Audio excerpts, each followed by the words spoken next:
Ahojte, chcem sa vám prihovoriť z tohto miesta. Až tam hore na vrchu som ja dnes bola.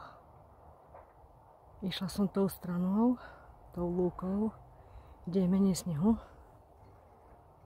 To je lyžiarsky vlek, ktorý je zasnežovaný.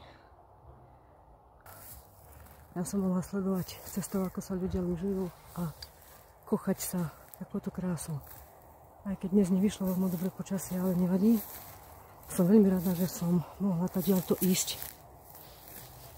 A ešte tento úsek zdolať, ale už nadol je to oveľa lepšie. 2 hodinky chôdze v prírode, to je niečo nádherné. Paráda.